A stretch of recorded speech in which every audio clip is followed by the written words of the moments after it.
Hi everyone! So finally, we have a new video after a very, very long time. Parang years, mga long time ako. After a while, I decided to create a new video. Since I'm just doing this channel for fun, so I really wanted contents na talagang favorite kong panoodin, contents that I really enjoyed. So for today's video, we will talk about, or I will share my vintage bag collection. So I'll attach a clip here somewhere. As you can see, I don't have that extravagant organizer, but we're going there, diba? So I'm just looking for ideas. But for now, my priority is for them to be on the space na hindi sila, free from dust, free from molds. Yun lang importante sa akin. I don't care if they're not aesthetic, if they're not like the usual influencer type of organizer or closet, bag closet, something like that. Gusto ko talaga is I'm more of like practicality. So I just want them to be, taken care of. So that's my bag collection. So I'll be showing you guys most of my vintage items, and I'll be sharing tips as well on how you can better shop for vintage items, especially that parang napansin ko ngayon medyo in na yung mga vintage shopping. And I love that idea kasi before parang 2018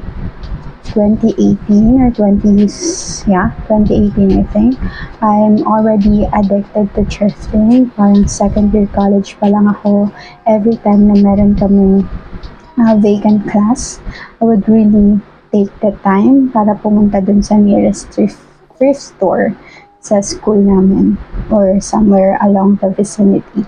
So anyway, ang dami ko na naman sinasabi. I don't want this video to be very long kasi mahirap mag-edit, mahirap mag-cut out ng mga kaladalan ko.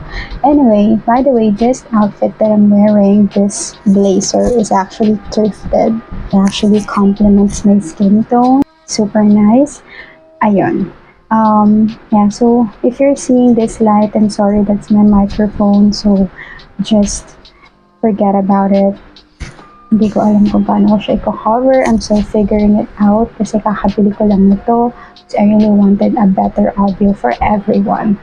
So, let's start with my bag collection. So, I wanted to start by sharing yung mga not branded vintage bags ko. Yes, I still buy unbranded items. Kahit na hindi siya yung mga Paris, Italy brand ng bags, I still buy them as long as feel ko na meron siyang inspired sa isang designer item, something like that.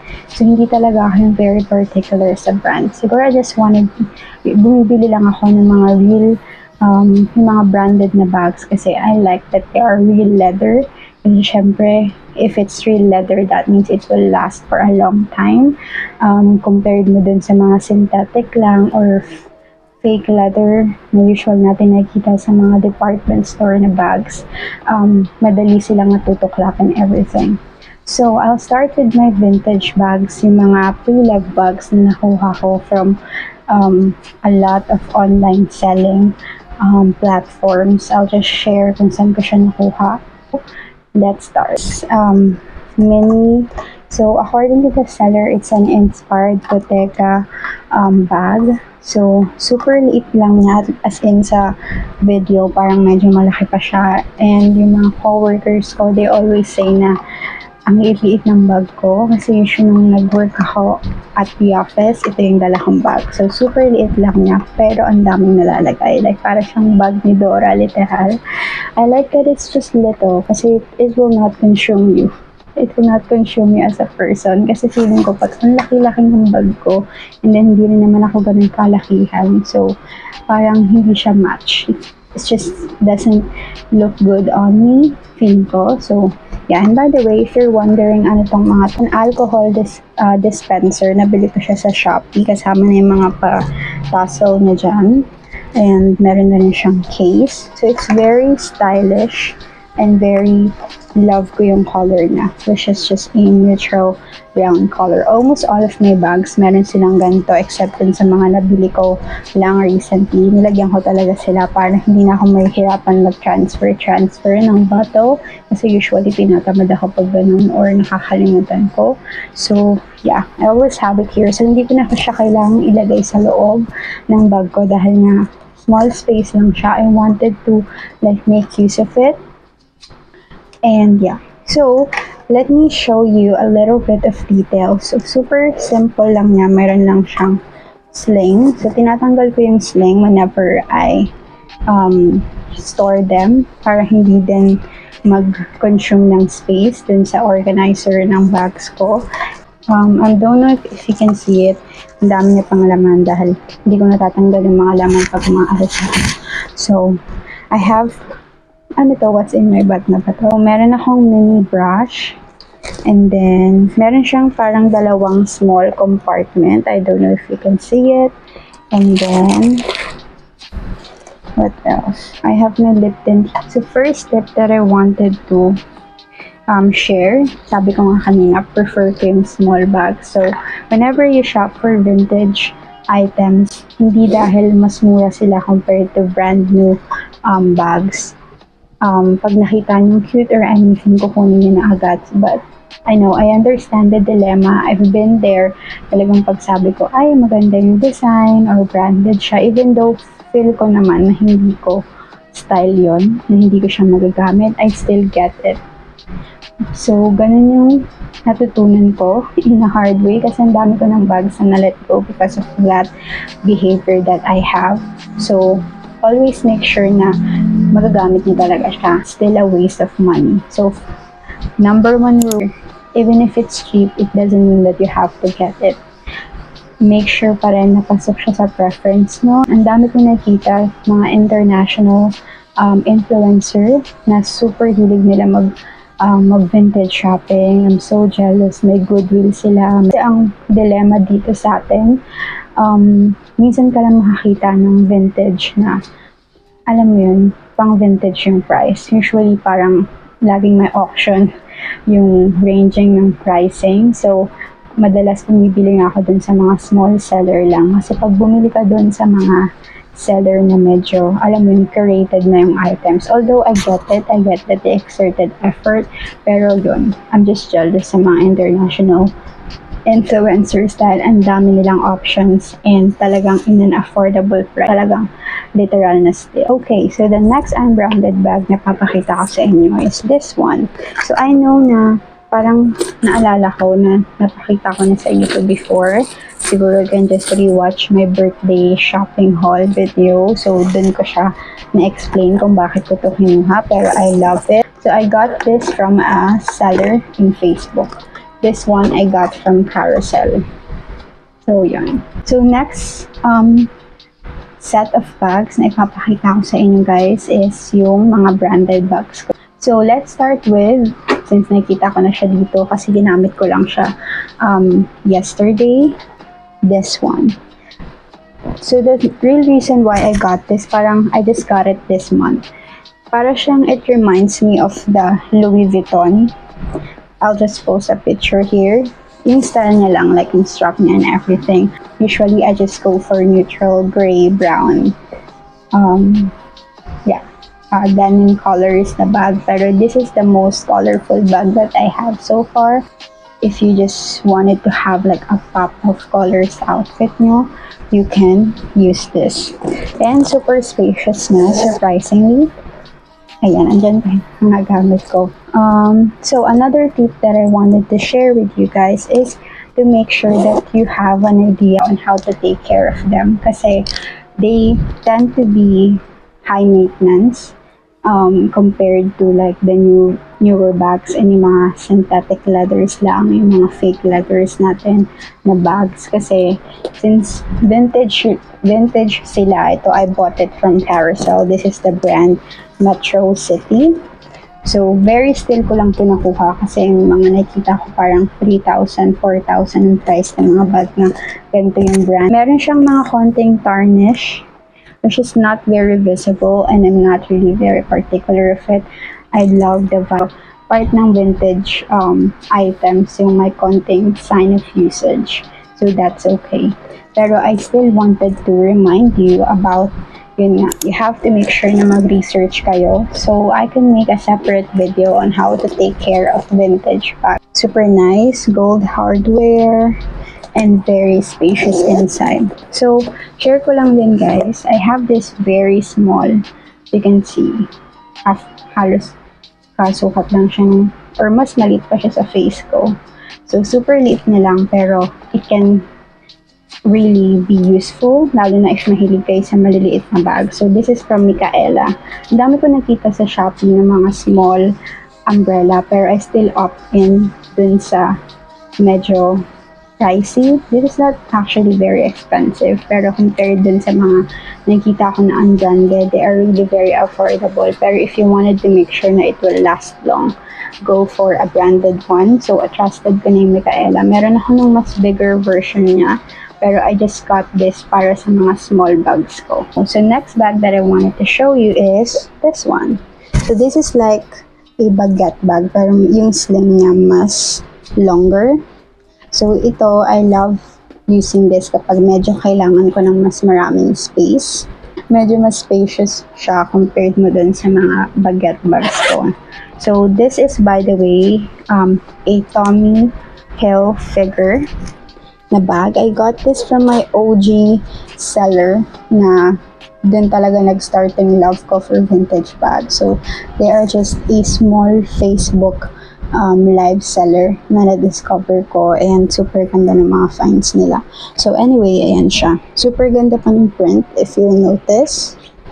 And then, the prints, like, it's super legit. So, it has like a Tommy Hilfiger I forgot the term, logo. Naka-embroid siya sa mismong bag. And, yeah, so it has Tommy Hilfiger here. So, next tip that I wanted to share kapag bibili kayo ng mga vintage bags, keep an eye dun sa mga tags. Kasi dapat consistent siya and then makita nyo siya sa pagkakatahi ng bag. So, I know na mahirap siyang gawin if online mo siya bibilin. Pero today kasi, mas marami ng option compared sa physical stores. Mas cheaper na yung options online. So, a suggestion that I can say siguro, just be vigilant. Hindi ako nahihiya na, diba yung term nila, pa-flex. Hindi ako nahihiya magpa-send or i-show talaga yung mga parts ng bag na gusto kong i-check before ko siya i-mine or before ko i-set yung bill to ship and to pay for the item. Kasi at the end of the day, you're paying for it. So don't be shy or don't be afraid. I mean, it's part of your right to actually check the item knowing that you're just getting it online. Pag meron kayong seller na ayaw ng ganon, yung parang irritable sila sa ganyan na very vigilant yung buyer, it's a red flag. So that's another thing. Make sure that you have a trusted seller. Red flag yung ayaw mag-assist ng customer, ayaw mag-send ng items kasi it's part of a transaction, diba? Next on my bag collection are my denim baguette bags. So here they are. Hindi alam kung saan ko i-place yung frame ng video na to, pero here. So, this one is a Guess bag. And if you'll notice, or if you remember, na-show ko na din to sa previous birthday shopping video ko. So, if you wanted to know more about the history of this one, taray history, diba? So, if you wanted to know more about this bag, just check the previous video. And then this one is a smaller version, and this is a Ralph Lauren bag. So, medyo pricey to for its function kasi sobrang liit ng space niya and hindi siya stretchable. So, it's the dilemma. And nakuha ko kasi ito sa Instagram seller, and usually talaga sa Instagram parang medyo pricey talaga sila. I don't know why. Pero, ayan. This is a Ralph Lauren baguette bag. Okay, so next on my bag collection is this one. I don't know how to pronounce the brand, so I'll just put it here somewhere. So I also got this from Carousel. So very vintage kasi I'm looking for a vintage sling bag. I don't want to have the usual bags na ang dami kong kapareha. So that's my thing. I'm not sure if it's a good thing or it's a negative thing, but I just wanted my things to be unique as much as possible, and it's a cheaper price, and you're kind of like being sustainable instead of like supporting the fast fashion or fast fashion industry. So by getting vintage items, it really saves a lot of money and saves the world.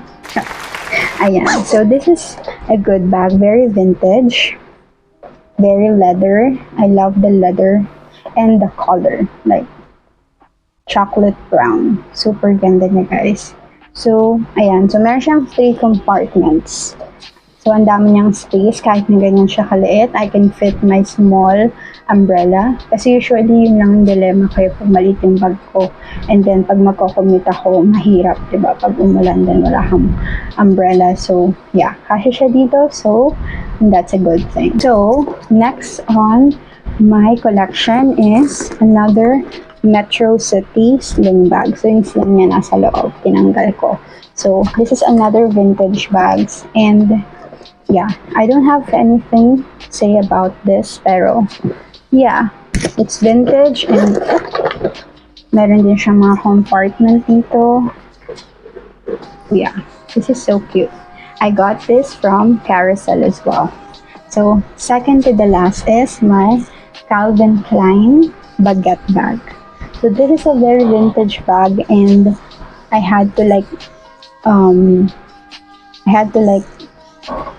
clean it kasi medyo super vintage niya, and gusto kong medyo mag-light up yung color niya. Pero good thing kahit vintage siya yung color niya kasi hindi siya yung color na alam niyo yun. So medyo grayish siya, so okay lang na super vintage. And I love the flap here. And then meron din siya dito. So nothing special about it. I just love that I have a Calvin Klein bag. And this one, if you're wondering, I have this on every vintage bag that I have. Those are dryer sheets. Kasi alam nyo kapag vintage, another thing that I wanted to share about vintage bags, meron talaga silang odor. Diba? Alam naman natin sa mga ukay-ukay. But you have to learn how to get rid of those. So hindi siya totally mabilis na process. So I'm still doing my best to like find a better way, pero dryer sheets really works as magic. This is another baguette bag that I have. So this is another Ralph Lauren bag. So you can see ang dami ko talagang baguette bag because I really love those type of design. So super ganda niya kasi structured. And hindi ako usually fan ng ganito, yung ganyang design, pero I find it really vintage. So I got it. Meron siyang Ralph Lauren na embroidered dito. I'm not sure if you guys can see it, but it's super nice. And then, ayan, hindi siya ganun ka-spacious. So, I only carry this if talagang I don't have anything to bring. So, last bag that I have here on my collection, Estee Lauder na bag. So, this is one of the biggest bag that I have in my collection. And I never had the chance to use it ever. So, ito yung parang bag na sabi ko sa inyo kanina, diba? It's not because it's cute or it's cheap. That means it deserves to, you know, it deserves to be on your closet. So, yeah. So, here, meron siyang Estee Lauder dito. So, very spacious to. Pero hindi ko siya nagagamit kasi sabi ko nga, hindi talaga ako comfortable magdala ng mga bags na malalaki. Siguro if we travel, I can use this. So, nothing much about it. That's pretty much my bag collection. So, am I adding more? We don't know. I feel like wala nang room for that. So, anyway, that's it. Those are my vintage bag collection. Let me know if you wanted me to share as well yung mga finds ko sa clothes kasi medyo madami din akong finds or good finds sa mga vintage clothes ko. Yung iba since 2018 na sa akin pa din. It's such a classic piece and I feel like ito kasi kakadating lang nito. I feel like this blazer will belong to my classic wardrobe, so hindi ko na to i-let go. That's another good thing about vintage shopping. It never gets old. Like if you shop for classic pieces, regardless if it's bags, if it's clothes, if it's watch, if it actually shoes, I never had a vintage one kasi super liit ng paa ko, so I don't usually have the size for vintage shoes. So yeah. Anyway, ayun nga, as I was saying, regardless of the price that you got this item, if you curate yung mga classic pieces, yung mga pieces na pwede mong mix and match sa outfits mo, or pwede mo talagang magamit in a long time. Hindi siya kagaya ng fast fashion na just because it's trend. Then after niya ma-trend, you just dispose it. So that's a good thing about vintage shopping. So let me know about your thoughts. Let me know anong tingin niyo sa vintage shopping, and see you on my next one.